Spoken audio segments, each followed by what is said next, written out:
Sriram, should we go ahead? It's 3-5. Yes, sir.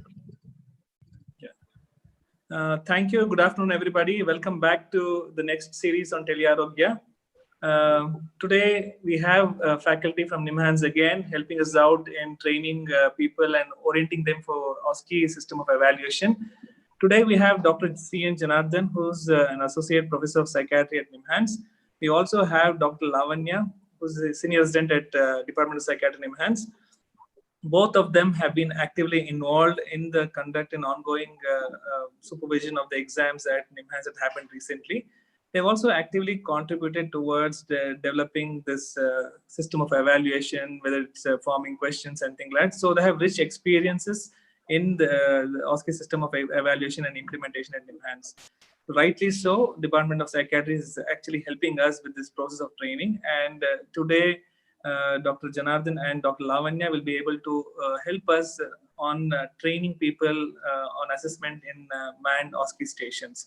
They've actually planned out the next 1 hour very well. They're going to have some scenarios. We also have Dr. Rima and Dr. Anuja. Anuja has volunteers for today's program. So they will be given some scenarios, and the next 1 hour is going to be planned on how the system of evaluation is going to happen. Over to Dr. Janardhan, and thanks everyone for joining for today's program. Okay, thanks, Dr. Mahesh. So we will have, I think we had a similar kind of a session last week when Dr. Shamsundar, or Dr. Shamsundar was the person who did it, I guess. Lavanya, you have, you were a part of that as well. So this time, before I start, I think we can probably go through the possible headings under which a person probably might be evaluated for an interview. When you are going to interview a person during your OSCE, I think the marks are not entirely for the content of the interview, which means that if you're given a scenario and you're asked to elicit something, or if you're asked to, say, educate somebody, for instance, the whole marking systems are not entirely for that particular content. It's also it's spread across a few other aspects. So there is the initiation phase of your interview, probably introducing yourself, the stating the objectives of the interview. That would be handed over to you prior to the interview, because you'll be asked to, you'll be given the scenario as to what you're going to do and what are you expected to, convey in the next 10 minutes. And so you need to state the objectives to the person with whom you're talking. And it's important that you emphasize on the confidentiality of the interview. You should say that, whatever you're discussing is going to be confidential. Take consent, ask the person whether they're okay talking, and then assessing the person's comfort. I think these aspects have to be a part of the introductory phase of your interview, so that you can subsequently move on to the subsequent rapport building step, which is second one, and wherein you also elicit some helpful responses, wherein you probably might have to incorporate some bit of a nonverbal communication, some alterations in the body language. These might be noted by the panel of examiners. The way you empathize with the person, how you validate the person's concerns, how you might be avoiding confrontation, which is very unlikely to happen considering this is a very, properly cooked up kind of a scenario. It's very unlikely to happen, but even then, keep that in mind, how you reflect on somebody's feelings, and then use of silence appropriately, etc. These are the contents of how you build rapport and generate helpful responses. And then the next step can be about seeking information which is quite relevant. A lot of information would be given to you in the case scenario before you start the interview. But having said that, some open-ended questions, sometimes closed-ended questions, etc. might be of use. Paraphrasing, picking up the cues to proceed, in between probing certain things, clarifying, etc. will probably cut the monotony of your conversation. Otherwise, it might look like a absolute monologue, and in between you might want to elicit something. So seek information, but make sure that you're seeking information which is very relevant. Do not let the interview go completely into a parallel track. Then comes the content, which is the most important part. It is about the clarity with which you can convey the information, the correctness of the information, as well as the completeness. The three aspects are important because clarity is really important. The questions that you ask have to be of absolute clarity so that you get proper answers within one or two questions. Correctness is about if you're asked to convey a certain message, then the message has to be correct, somewhat evidence based. And completeness, which means that if there is a task given, make sure that you are eliciting all the aspects given in the task and not leave certain things behind.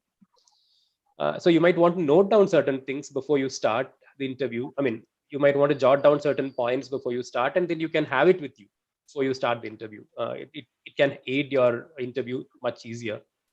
Then comes handling difficult questions in between. If there are awkward silences, difficult to handle situations, etc., then the way in which you are handling these situations also would be given some sort of some proportion of marks. And then finally, you might have to conclude in a way which is in a very formal way, and you check whether the person has really understood the information properly. Ask them, okay, have you really understood the concerns? And if you want to get them paraphrase certain things, you might want to do that, and then summarize what you have understood during the interview, and then closing the interview mentioning a word of thanks. And if you want to provide some reassurances about confidentiality, again, you might want to do that. So I think you have to go through these phases before you venture into doing it. So there's an initiation phase. There's a phase in which you build up a rapport. Then you have a phase wherein you might want to seek some bit of information, additional information. Then you have the content proper, handling difficult situations if at all something arises, and then concluding. So what we can have today is a couple of case scenarios. We have Dr. Anuja and Dr. Reema. So maybe first one of them would be representing a patient or a relative, while the other person would be the examinee. You will have 10 minutes to examine the person or interview the person, and interview based upon the scenario. So Lavanya, if you could start with the scenario, you can project the scenario onto the screen. And we'll have 10 minutes. And after the 10 minutes, probably we can look at how the interview went, and we can look at how constructive sort of, comments can be given. And with this, a learning for all of us about how to improve on this particular scenario. Thank you. Thank you, sir. Would I be able to share screen, Sriram sir? Yeah. I'll do that now. Right. Can you see my screen? Yes. It's going into slideshow mode. So, this is the first case. A 29-year-old male is admitted for management of severe depression with psychotic symptoms. Psychomotor retardation has improved with treatment, but low mood is yet to improve. He continues to express suicidal ideation and is expressing concrete plans such as trying to hang himself. Patient is at high risk for attempting suicide. Psychoeducate his sister regarding suicide risk and discuss anti-suicide precautions.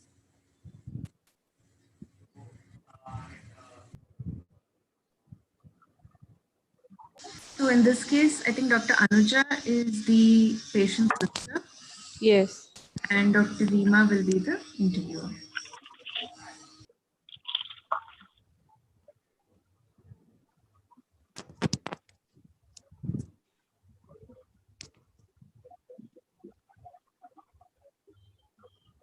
Yeah, can we start? Yes, please. Okay, sir.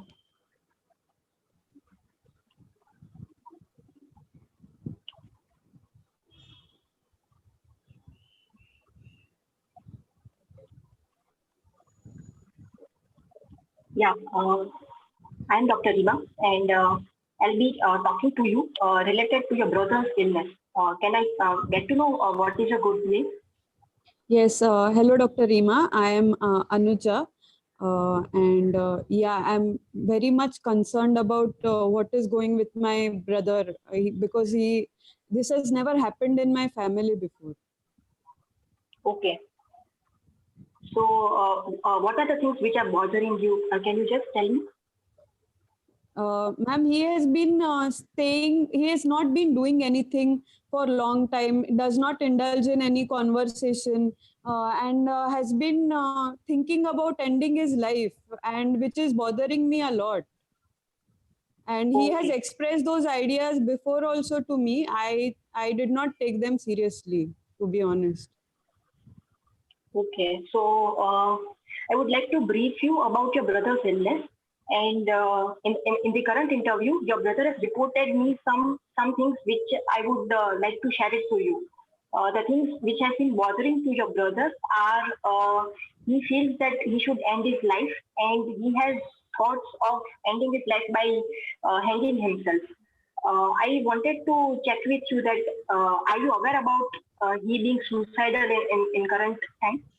He has expressed those ideas, but are they real thoughts, or is he doing it for because I cannot judge him, so I feel he is doing it for getting our attention or something like that, because there is no actual problem in the he is doing well otherwise from Okay. academic and career point of view. So to this, I would like to add, to my knowledge, he is suffering from a psychiatric illness. The name of the illness is depression, and as part of his illness, he has become very much low. He does not find interest in the activities in which he was finding interest previously. And secondary to all these things, he feels that he should end his life. So to my knowledge, he is having thoughts to end his life, and we have to take it very seriously. And you being the primary caregiver, I would talk to you about how you can be of help to your brother in his illness and how he can come out of this. Okay, sure. Let me you let me know what all I can do for him to avoid anything like that. Yeah, so I would tell you, before that I would like to know, what do you think, what are things you know as part of depression, like what are things your brother is having because of this illness, and then I would add if needed.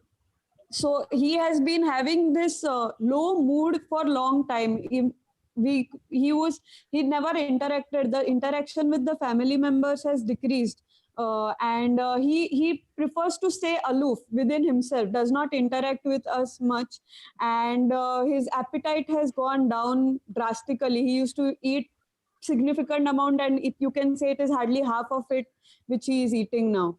And I have seen that he gets up at any time at night, and is awake for a long time, and his sleep cycle is disturbed. He does sleep sometime in the morning, but there is no continuous sleep which I have observed in him. And he does not seem interested in anything. Like, he is not interested in anything which is happening around him. Okay. So the way you are telling, what I feel is you have been able to understand your brother's illness in a very well manner. The things what you reported are all the symptoms of depression. So when a person suffers from depression, your brother in this case, how we can help him? So one thing what we have done is we have started him on medication. So the medications will help to elevate his mood. So with this ongoing treatment, or the current scenario, it is your brother is still having suicidal thoughts, and he feels that he should end his life. So as part of the treatment, what we can do is, I would suggest you that we can get him admitted in the hospital. Now, you might have the question that what is the need of admitting him? He's all well, he's doing all these activities, but the thing which is very serious and we have to take it into consideration is he has thoughts that he should end his life, and even reported that he feels that he has plans of attempting a suicide by hanging himself. And the other things which I feel we have to take into consideration are that he's already on treatment, but still, in spite of on treatment, he's having the suicidal ideas. So Okay. my concern would be that I would explain you what are the ways in which we can proceed, and then you can decide what to be done. So first thing what we can do is we can, along with medications, we can go for the other modality, which is electroconvulsive therapy. Now, electroconvulsive therapy, it works very well for persons who are having suicidal ideation. So in your brother's case, once we start electroconvulsive therapy, he will be having immediate improvement in his thoughts of ending his life. But that is not Okay. the end. What I would suggest is that you will have to be constantly supervising him and his daily routine. What is he doing? Where is he going? We are not supposed to keep him alone. So you will have to constantly supervise about his whereabouts. And as far as the medications are concerned, I would tell you that you should supervise the medication. It should be given under supervision. It should not happen that, he will take medication on his own and then we are just checking that, whether you took or not. No, I would request you that it would be good if you give medication from your side and you just monitor whether he's taking medications or not. Be concerned of giving supervised medication for your brother. What are the side effects of yes? What are what you said electroconvulsive therapy? How risky it would be for my brother? For your brother, I would tell you it is a very safe treatment. We can go for it. The things that we can anticipate as side effects are he might have headache on the day of the treatment and he might have forgetfulness. But this forgetfulness would be only time limited. It would recover within 1 week to 10 days. So you need not worry. The good part is it will help to resolve the suicidal ideation with immediate effect. Okay. Okay. And I would like to ask that in the past, has he ever attempted any suicide?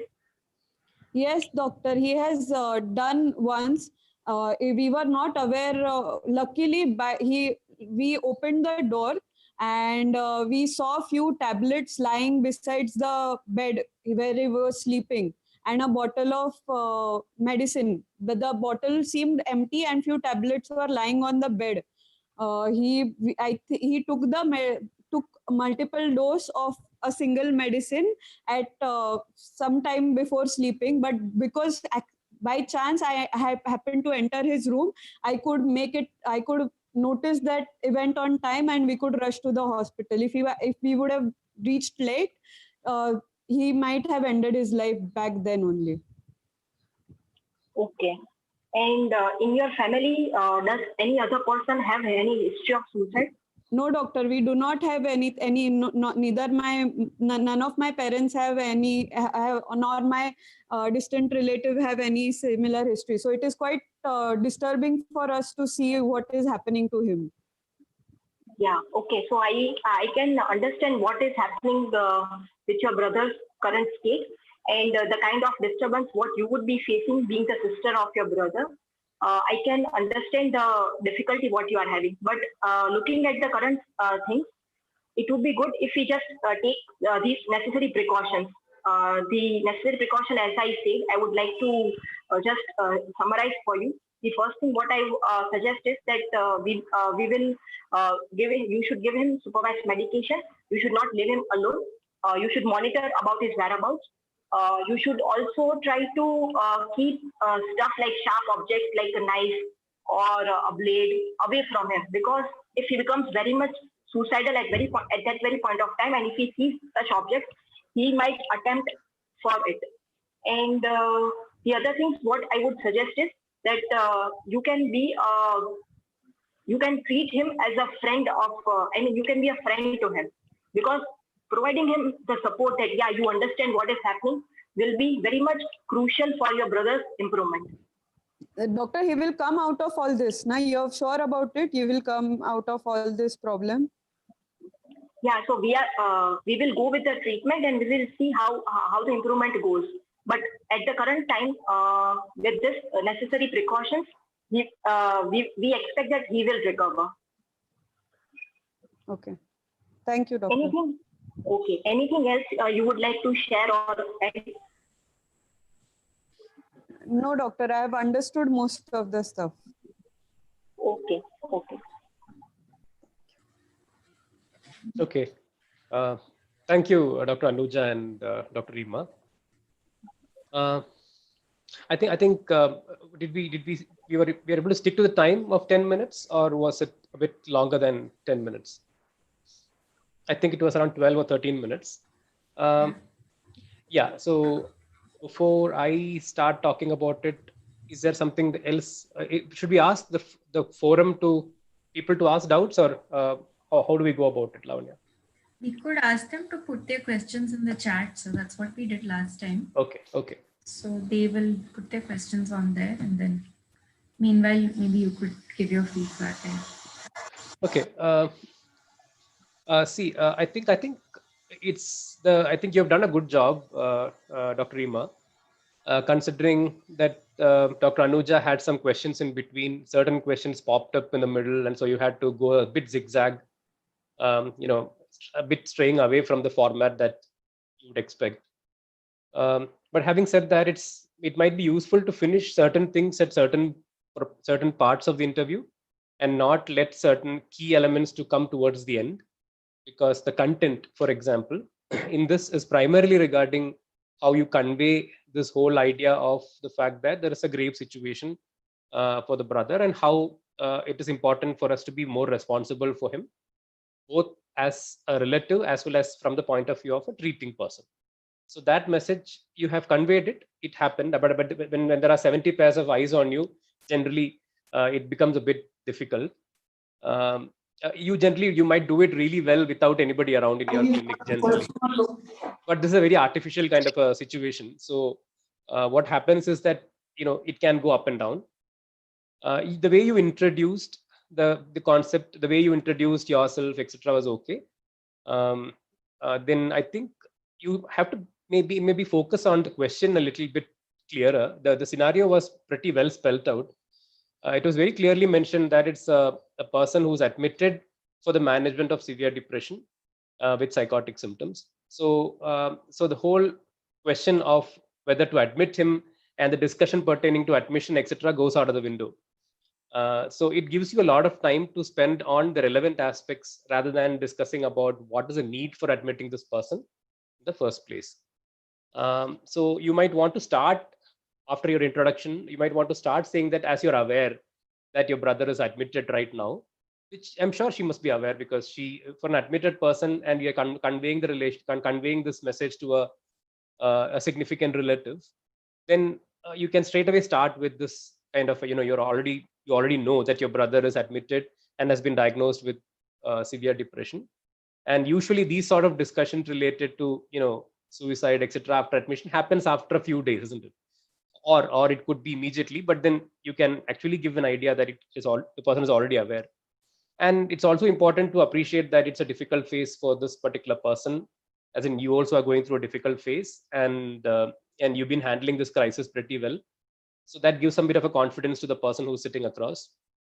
And like you mentioned, you already clearly mentioned that there were other treatments which are ongoing, which is a good thing that you highlighted that there are some treatments ongoing. But maybe begin with a little bit of a positive note that with the treatment, some symptoms, as given the scenario, has improved, like psychomotor retardation. He was a bit sluggish when he was brought in. Now it looks like he's a little bit better in terms of his sluggishness. And then you say that unfortunately there are mood related concerns as well as thoughts related to harming himself. He's voicing it out much more frequently. And then when you at the moment you bring this particular scenario, then you can say that I'm telling you this because this has to be taken pretty seriously, because this is one of the instances wherein we have to be extremely cautious. So which is the reason why I'm having this interview and having this discussion with you. And you can tell them that that he was expressing plans to end his life by hanging. This happened during one of the interviews by either you or one of your teammates. And because of this particular reason, we have been taking adequate precautions. So first of all, you admit that from your level as a treating clinician, you are taking adequate precautions, and you would like everybody around to be cautious. So you can say you're conveying that caution across to the relative. And then you go on to talk about precautions first, and talking about specific treatments. So what happened in the interview was that, there's a natural response. For us as clinicians, the first thing that strikes us when somebody is actively suicidal is that you don't really want to waste your time. You want to start somebody on either ECT or, some method of treatment which might work faster. But it may not be easy for a person, a relative, to digest that particular fact quickly. So first thing would be to say that we have kept certain precautions in place, And we would expect you to know those precautions, and we would like you to exercise certain precautions. So you need to take certain precautions, need not always be the theme that you discuss. You can use the word we. You can say that we have taken some precautions. In that context, I would like to highlight that you need to take certain precautions. So what are those precautions? You already mentioned. There are no sharps around. A person should not be left alone. Most of the time, a 24/7, somebody has to be there with the person. And then you should ensure that the person is not given access to a lot of medications that the person is taking. It has to be given under supervision. Here in the hospital, we'll ensure that the staff nurse would dispense the medications. But if you are asked to keep the medications with you, please keep the medications safe. And in case he becomes agitated, in case he becomes too difficult to handle in terms of his self-harm, immediately let us know. I think you should provide confidence. You should say that there is a staff nurse available there all the time, or there's a doctor who's available over the phone or something. You should tell her or give the confidence that, okay, there is somebody who can attend to him. So that gives a relative a lot of confidence. And then probably you might want to discuss about, now that you know the precautions, you should also know what is the treatment course which is going to be. Already the person is on medications. We might want to change the medications. We might revisit it. I will discuss with you. You don't have to give all the specifics in this interview, because you yourself aren't really clear about what treatment you might choose. You can even say that you are going to discuss within your team, and you might want to say that there's a possibility of changing medications. And if things are not getting controlled with medications, in the short term, we might have to think about a possibility of other treatments which work during certain crises like this. And then you can bring in the concept of ECT if towards the end of the interview. But the moment when you talk about ECT, the natural question will be, is it safe, doctor, etc., etc., like the way Dr. Anuja asked. I think that's the right way. That's what you can expect out of a relative. But this is a time limited interview, so you can say that, yes, I will be coming and talking to you in detail about the precautions above interview, because that itself is a separate OSCE question for you. ECT, taking consent for ECT, etc., is a separate topic altogether. So it might require more time for you, isn't it? So you don't really have to rush into the details of ECT. You can say it's a by and large safe treatment, but don't worry, I'll explain about ECT in detail. It will be done only with proper consent and other details explained. Anything else, Lavanya, that you can think of? Nothing much. So like you said, the initial part, I think confidentiality and those things we're comfortable discussing right now, that is something that we generally ask routinely. Assessing understanding, you did, that was good. Yeah, you started off by going into the topic of suicidality, but then somewhere in between it became psychoeducation about depression and ECT and all of these things. But yeah, I think that maybe once you practice, you will have that idea of how to steer it towards the topic. Maybe you can say, you know what, I would like to have further sessions with you to discuss these things. But this is something, we need to discuss a plan to kind of ensure your brother's safety. That would be something that it's not like you have to do this. It's not like you're putting the entire thing on the sister that you have to, because it can be very scary for somebody, quite daunting to look after somebody all alone like that. So another thing that I would have probably wanted was, like somebody has mentioned in the chat also, probably somewhere early on, you should establish the level of risk. So the risk assessment, like they've talked about intentionality, lethality, that came towards the end of the interview. So I think it got sidetracked because of the other questions that came in. But somewhere in the beginning only, there should be risk assessment. There should also be things like, what is his living arrangement? So right now he's admitted, but once he goes home, is he going to go back to the family, or is he going to stay alone? In which case you'll have to say, okay, you need to make arrangements for somebody to be with him. What are the other sources of support? If this person is the only person, or there are other people who can be roped in to help with monitoring and things like that, right? Other than that, yeah, I think that's about it. Otherwise, all the suicide precautions came actually, but they came in the latter 1/4 of the interview. So the actual content which was supposed to be there came towards the end. So if you can set the tone in the beginning by saying, or you can say, we had these sessions where we discussed about your brother's illness. Now I would like to talk about, how we can keep him safe or ensure that he does not harm himself or something like that. But otherwise, I think it was quite good. Okay. I mean, from apart from the points that Lavanya mentioned, generally, I would admit that your interview was actually okay. I mean, I'm sure that you would do much better when not so many people are around. But then, unfortunately, during the exams, generally what happens is there will be three people, keeping an eye on you. So that can be quite an uncomfortable situation. So things get jumbled up during this process. So if you have a template in your mind, then I think things might become a bit more easier. And I think it's also important that in a scenario like this, no, you are conveying a very strong message to the relative, a worrisome message rather. So at the end of it, it's a lot of reassurance that is required. You might want to say that whatever told you is not to, our intention was not to make you anxious or worried. It's only to reassure you that we are trying our level best to organize the best possible treatment. So we are here to support you through this process, through this particular crisis. I think that kind of a message, if you're able to give it, that gives some sort of a completion uh, to this sort of a interview. Yeah. Also, I think keeping the communication open, saying that if you need to discuss anything, if you have any doubts, please reach out at any time. I think so said that already, but yeah, that's another thing.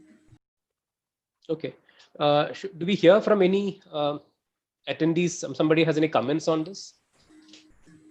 So one person has written risk assessment in terms of pre-contemplation, intentionality, and lethality in terms of previous attempts. Though depression is established, any ongoing stressor has to be ruled out.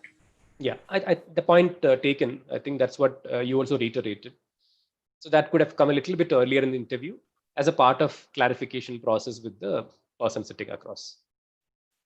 Okay. If there are no other questions, should we? There is one more comment on the Q&A box. Okay. I have it. We can give statistics about suicide rate and depression. Informant will get a better picture. I'm not really sure if you should be talking numbers, especially in a crisis like this. It's a very personalized situation at this point of time. Somebody who's right there in front. So I'm not really sure if statistics might help normalize things. All that you might want to say that you don't have, instead of giving numbers, say that it's not uncommon to see people with depression. People with depression generally at certain phases can have these kinds of thoughts. It's nothing. It has not happened for the first time to your brother. We have seen it with many people, and we have seen them sail through this process also, and they have overcome this particular problem. That kind of a reassurance can be helpful. Yes, but I take your point that maybe universalizing it a little bit and saying that this is a part and parcel of depression, and this is something that you would expect, and this is something which can be overcome. I think that sort of a message, if it is given, it will be good.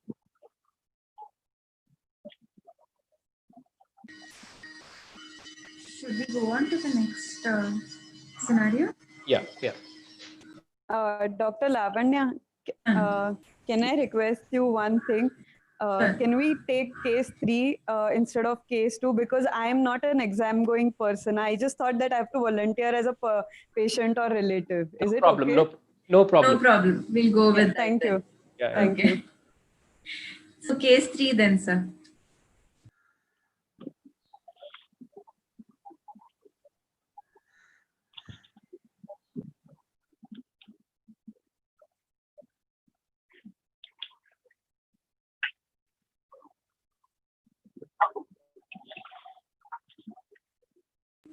Right. So this is case 1. Okay, sorry.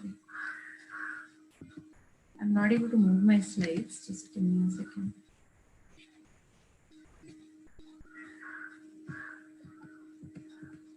Right.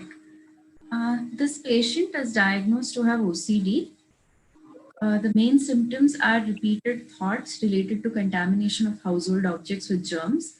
He spends about 4 hours a day on average washing and cleaning things at home in a ritualistic way. He has opted for exposure and response prevention, that is ERP, as the mode of treatment. Explain to the patients regarding the principles of ERP.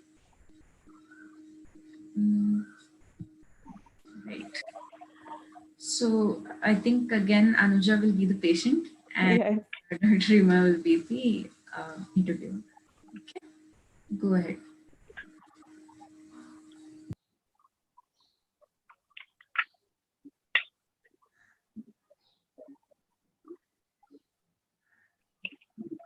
Yeah, hello, I am Dr. Rima. Can I get Hello, to know Dr. Hi, hello, Dr. Rima. Yeah. Hello, what is the good name? I'm Anuja. I've come to seek your help, actually. Please, I'm very much distressed, and please help me out in my problem. Yeah, okay. So, one thing what I would like to tell you is like I will be talking to you about the treatment which you opted for your condition of obsessive compulsive disorder. As you're already aware, with the therapy which you opted, the name of the therapy is exposure and response prevention. Uh, the uh, the therapy, how it works, I'll be briefing you, and you can ask me if you have any questions, and I will add to it. Okay, doctor. Can you please tell me what is this therapy about and how it will help me to get rid of my distress which I get because of my symptoms? How Yeah, it will help me? Yeah, so I would be glad to inform about the way in which your therapy will work and how you will get relief from the symptoms of your OCD. Okay, doctor. So this therapy, it is named as exposure and response prevention. In this therapy, what we would be taking in this session, it would be a structured session. The duration of particular session would be around 1 to 1.5 hours, depending on the situation. And roughly there would be around 15 to 20 sessions for your condition. Okay, and this according to you, this will help me recover completely from my OCD. Yeah, we will try to minimize the distress which is there with the symptoms of OCD. You will be able to tackle the symptoms of anxiety what you are currently facing. The distress will come down with the therapy. So what exactly will you be asking me to do in this? Yeah. So in this therapy, what I'll be doing is currently you are having this obsession. You are having repetitive thoughts of things being contaminated, and this is invoking anxiety in your mind. Because of anxiety, what is happening is you are doing some act. Now this act is like you will repeatedly keep yourself washing your stuff and washing your hands repeatedly. So by administering this therapy, what we will do is the anxiety what your mind is creating with the disturbing thought, we will try to tackle the anxiety. So over a period of time with this session, the anxiety which is building up with your disturbing thought will come down, and you will be able to restrain yourself from doing an act which is like washing in your current scenario. You get my point? Okay, but what if during the therapy, what you have asking me to do, if during that, if I get this distress, then is it normal, or I will have to do anything for that also? Yeah, so the main rationale of this therapy is when we administer the therapy in the initial session, what will happen is your anxiety will build up. It is a physiological thing. It is a normal thing. You should not worry. Once the anxiety will build up, with the subsequent session, what will happen in the initial time, the anxiety will peak up and it will resolve. But with the ongoing session, the peak of anxiety will be short lasted. It will be only lasting for a short time, and it will decrease very fastly. Okay, and I might need any medicines during this session of therapy? It is currently looking at the thing. What we will do is that we will go with the therapy, and in between, if we feel the need, we will introduce medications. Okay, and the total duration, you said it will be 15 to 20 sessions. So number of sessions, but it will go for how long? And after that, if I have few more, if within those 15 to 20 sessions, if I do not feel completely all right, what would we be doing after that? Yeah, so for this thing, you need not worry.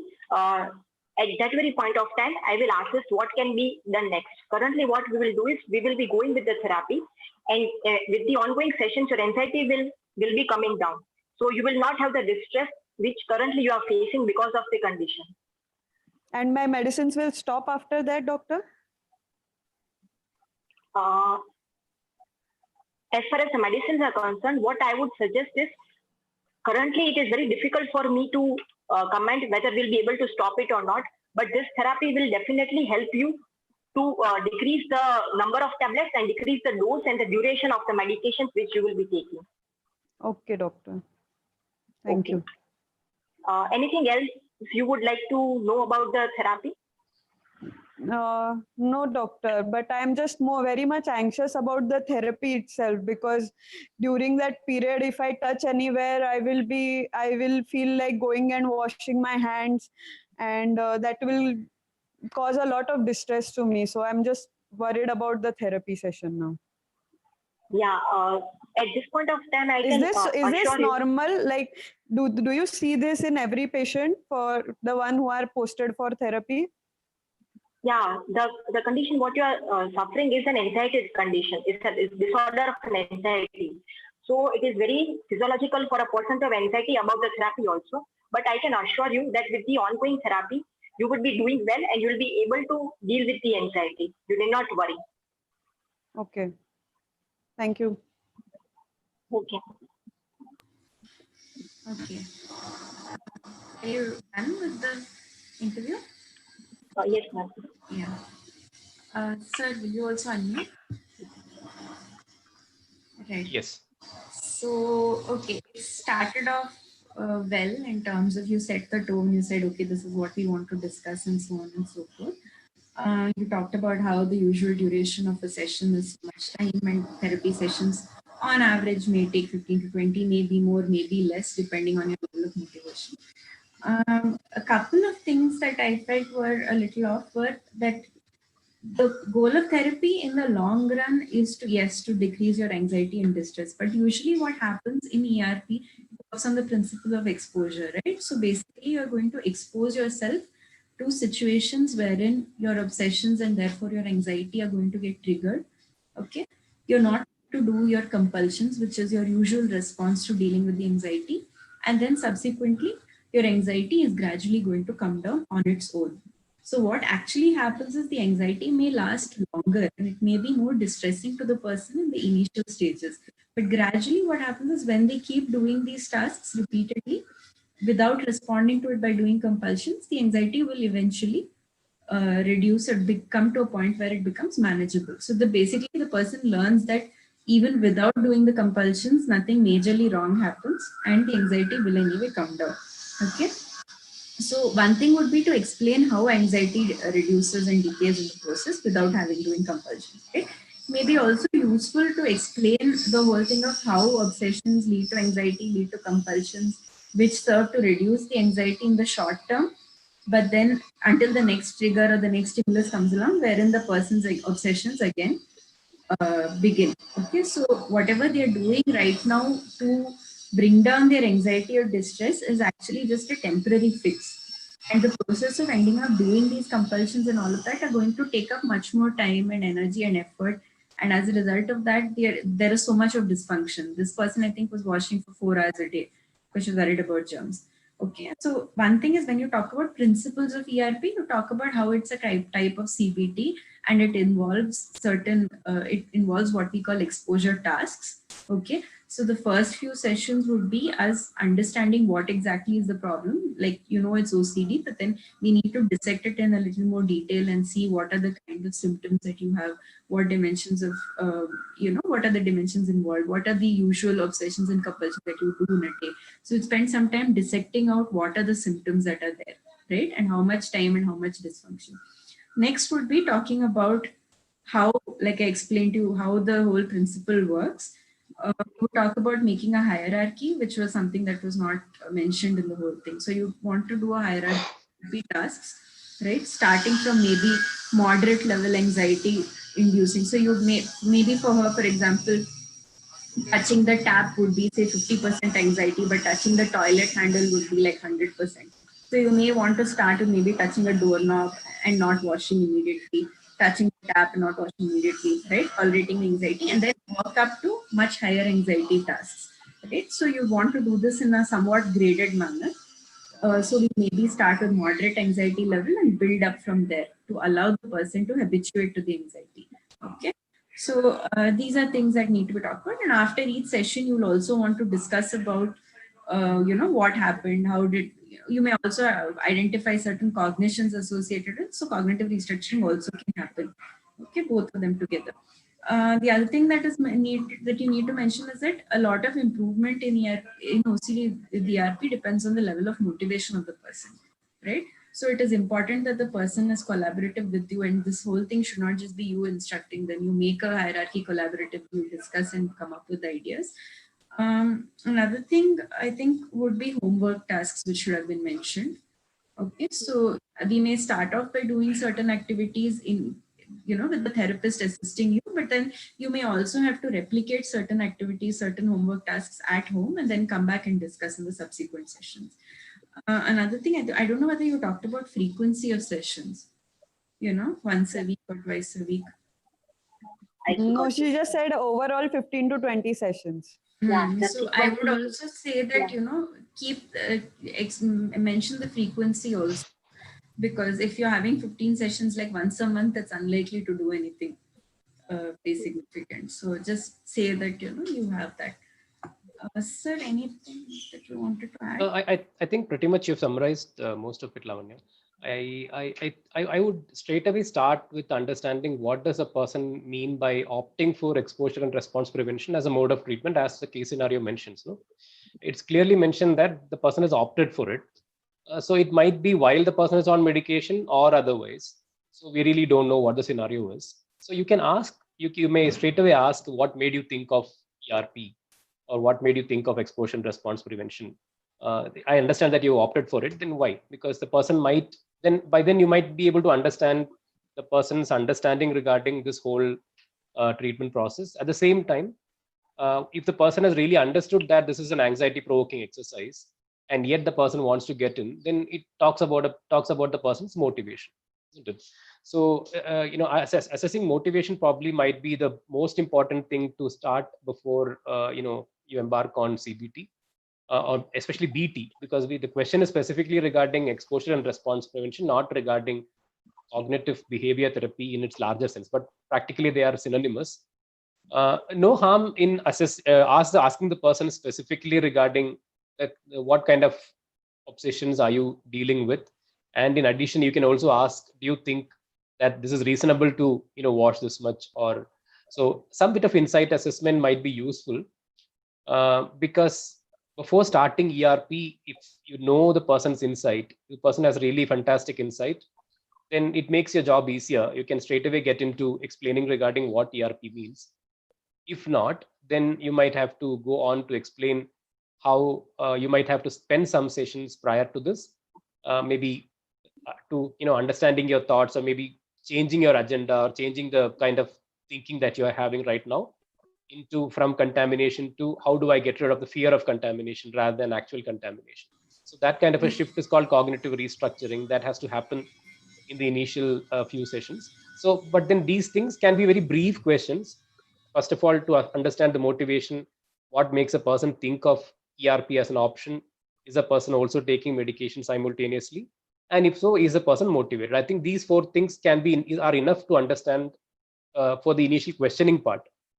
And then once you start conveying the message, like Lavanya mentioned, ERP, CBT and ERP both are very time limited kind of therapies, unlike other forms of therapy. So you can talk about a structure straight away. You can say that this therapy, what we're dealing with is a few sittings in maybe 15 to 20 sessions. It spreads across 12 to 20 across studies, but then you can say 15 to 20 sessions approximately, depending upon how things go. And I would be a little bit more cautious in using the word "you will be all right" and very fastly you will improve, etc. Because these are things which depends entirely on the person who's doing therapy, and not so much on the therapist entirely. Because if the person is motivated and if the person does a lot of exposure exercises, the chances of improvement becomes better. So I would put the ball in his or her court and tell them, okay, see, this is what therapy means, but the success depends upon how much of effort you put in. So that part of it may be modified a little bit, and because she was towards the end, she even asked a question that will I be 100% all right? When will I be completely all right, etc. with therapy? I'm not really sure if that can be a straightforward answer. I think you should say it depends upon your effort. It will be directly proportional to your effort, can be a good answer to save yourself and also to put the onus on to the person who's doing therapy. Right. Medications, I think the patient asked this question, right? Should I be continuing medications? Yeah. Yeah. Yeah, I mean, it's a very, very romanticized view of CBT or ERP, that once you do ERP and once you learn this particular principle completely, you might be off medication treatment completely. I am not really sure of any studies that substantiates that particular claim.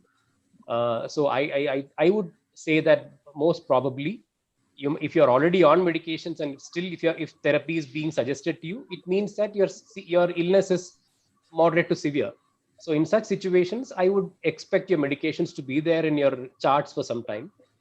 I wouldn't be venturing into stopping it, but it will work like in a complementary fashion to help you deal with the situation. But can you overcome the problem? Will I get cured, etc. was another point which was raised in between. Will I be able to completely overcome that? You should say that I am give this therapy, the end of this therapy, you will be able to deal with your problems better with lesser amount of anxiety. That is the whole agenda. So the beginning, to set the ball rolling, you might have to say the aim of this particular therapy is what? The aim is, I'm not talking about cure straight away, maybe helping control the symptoms to some extent, reducing the anxiety. And in the meantime, when you learn certain things which happens during therapy, it might also help you to disconfirm the kind of fears that you're dealing with right now. So these are the two important aims of doing CBT, right? One is to reduce anxiety. So by the habituation and extinction principle, your anxiety gradually comes down. In the process, you also get some bit of learning, and that learning leads to disconfirming your own dreaded fears of if I touch something, I might get a particular grave illness, etc. So that kind of a fear is overcome by repeated practice. So I think that these elements, if they are incorporated in a way, in a slightly more ordered fashion, I think the interview would be rated really well. There are questions, sir. Yeah, there are a few questions, I guess, isn't it? Okay, this thing, is there any other treatment modality other than ECT for suicide? I think that's not the purview of. Yeah, I mean, there may be many things. I mean, there could be things like ketamine, but then that's not, I would strongly recommend, if you are a student asking this question, I would recommend you to not keep your mind away from these things while a particular interview, while you're doing this interview or while you are planning for such an interview, because you might inadvertently ask and put certain things, like, for example, if you're thinking of ketamine, for example, it sounds academically fantastic, but then don't bring in certain things into the interview which may not be relevant. But yes, there are some things which are experimental for suicide. Of course, medications have anti-suicide properties, like lithium, for example. Ketamine has been evaluated for suicidality. So there are other options. But having said that, let's not digress from the scenario which is given there. If you could let us know the exact content required in each scenario and the way it is done, ideally principles of ERP have not been discussed to the patient. Yeah, that we have anyway addressed. Yeah. Explaining ERP with an example or case specific to obsessions and compulsions, in this case contamination washing, may be more helpful. Yeah, so using an example from, that's where asking about the person's symptoms may help, because then you can use that to kind of explain to her about how ERP is likely to work, the tasks and so on. Then if the consultant can draw and show anxiety curve, patient can understand better. Okay. I think that's a good idea, Lavanya, because I'm sure you can ask for a paper and pen and paper there, even during the exam when such a question happens. Yeah. And if the person understands a graph, you can ask them, do you understand a graph if I were to draw it to you? The person says yes, then you can ask, you can borrow a paper and then start drawing this particular anxiety curve that generally happens with obsessions and compulsions, and how with reduction of compulsions, how does it reduce it in a graded fashion gradually, and how does habituation and extinction principle happen? That's a good suggestion. Yes.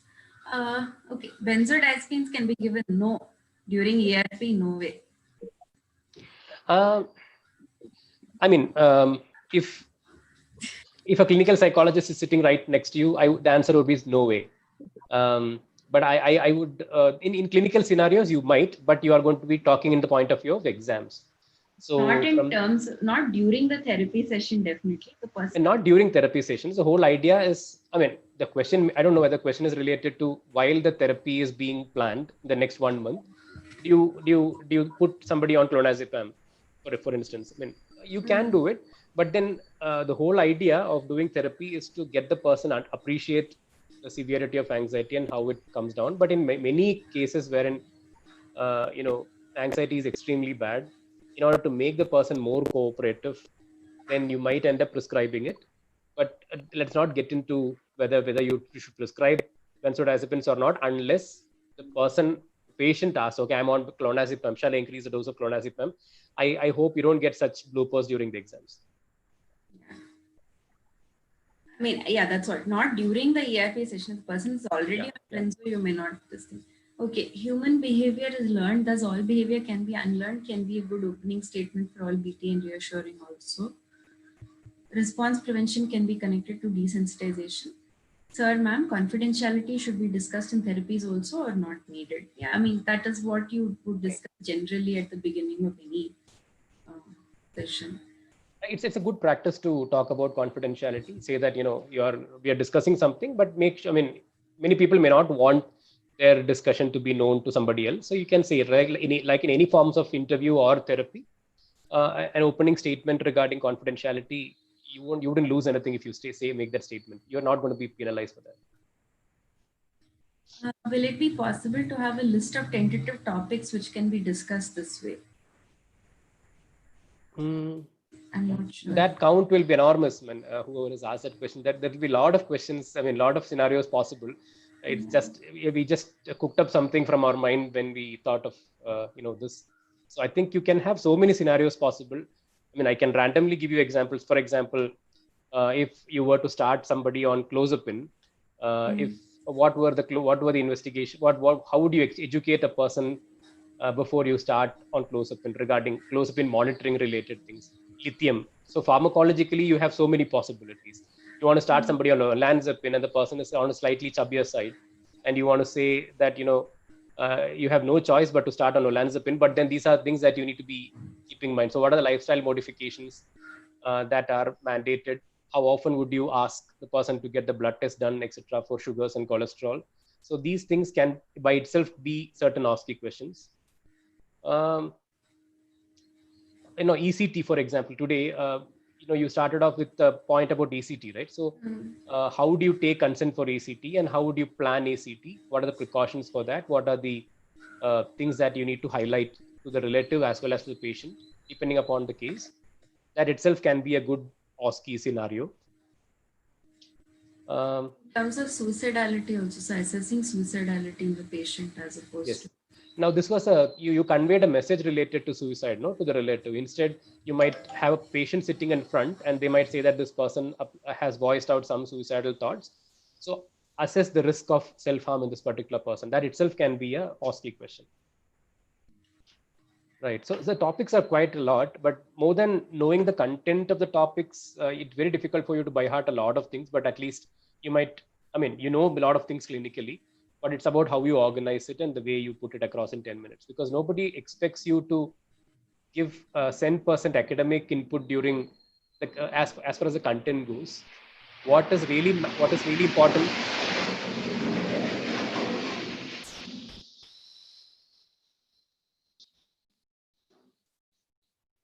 Okay, so what is really important is to bring the content to fit that particular person's that particular scenario as well as a perspective. That's enough. The question is, should we teach relaxation techniques before starting therapy? Okay. Any takers for that? I mean, would you teach relaxation techniques before therapy? Generally not, because your relaxation training is something which is more specific for anxiety disorders. You teach that in generalized anxiety disorder, panic disorder, phobias, etc. But then generally for exposure and response prevention, your aim is to help the person understand that anxiety comes down on its own without making any active effort from the person's end. So relaxation training is not a part of conventional exposure and response prevention. So better not to incorporate relaxation training into your ERP related discussions. Generally not recommended. It's actually not recommended in most of the guidelines. In a way, relaxation training has been used as some kind of an active comparison for many of the ERP studies. One group receives ERP and the other group just undergoes relaxation training. So meaning to say that it may not be specific for your condition. So not really.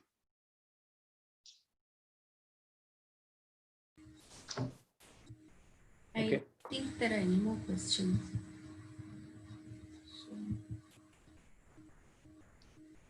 All right. So have we finished with most of the doubts and queries? There's something that came up now. If the patient appears comfortable for the interview, should we bring confidentiality? Will it raise suspicion? I don't think so. Not really. You can say that this is routinely when we interview, we ensure that, the discussion is between us. So it depends upon the way you put it across. So you can simply say that this is an interview. I mean, like I generally do it with most people. I ensure you that, the discussion is not going to leave the confines of this particular room. So it means that you can be confident about what we're discussing now. That's okay. I don't think that should raise suspicion unless a person is too paranoid.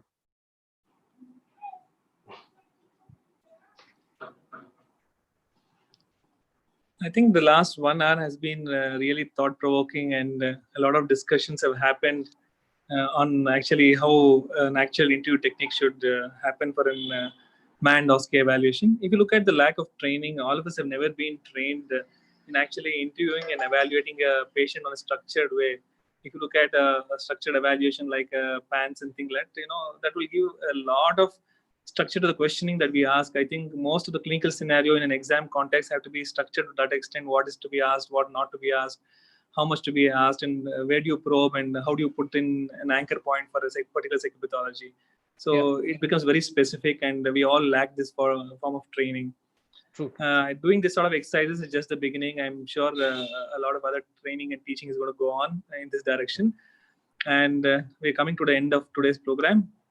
It's my duty to thank Dr. Janardhan and Dr. Lavanya for taking the time off and making this section a very fruitful and important session for exam preparation possible. Nimhan's support has always been there, and we really are grateful and thankful for their expertise and their timely intervention in this regard. Thank you again, Dr. Janardhan and Dr. Lavanya, for actually being there with us today. Thank you, Dr. Mahesh. It's a new thing for us as well, because it's not a part of our, generally, I don't think during our MD days, we've never gone through this particular grilling process. So it must be quite difficult for the students generally. I mean, we need to be empathetic towards them, no doubt. But at the same time, I think things are moving towards this OSCE related things, because everywhere, if you look at the other part, for example, your OSCE is also part of MRC part 3. So a lot of all these things are derived from MRC and Royal College of Australia, New Zealand. So many places utilize this method. So I guess it will slowly get inside our system as well. I'm actually trying to understand if DNP contacted Nimhan's for actually training their examiners. You're now training the students, so did somebody contact you for training the examiners? Because it's a new concept for everybody overall. I mean, I'm not aware of anything. Okay. Anyway, I think this direction of training and teaching is an ongoing thing. So thanks both of you for being here. And thank you, Sriram, for anchoring this show and giving us good technical support and guidance in the whole conduct of this program. I was also looking at what we could do tomorrow. Actually, we've had 25 scenarios framed. We're thinking of having a mock test. 3 o'clock we start, and it's going to mimic the same way exam is going to be done. So we're going to project 25 unmanned OSCE stations. So all the people who are willing to do it can log in at 3 o'clock. Sriram is going to send the invites across. So we're going to mimic it, and I'm going to ask somebody to discuss this 25 scenarios in the next week. So based on the availability of time and things like, so we're going to get an examiner to actually look at the scenario and given his inputs for marking these sort of scenarios. So please do join us tomorrow at 3 o'clock. So if you look at 25 scenarios, it's going to be 3 hours of evaluation. It is actually going to be a test of endurance. Is long before we actually sat for 3 hours. So stay glued, stay tuned for this scenario at 3 o'clock. Okay. Thank you so much. We meet again at 3 o'clock. Good luck to everybody. Bye-bye.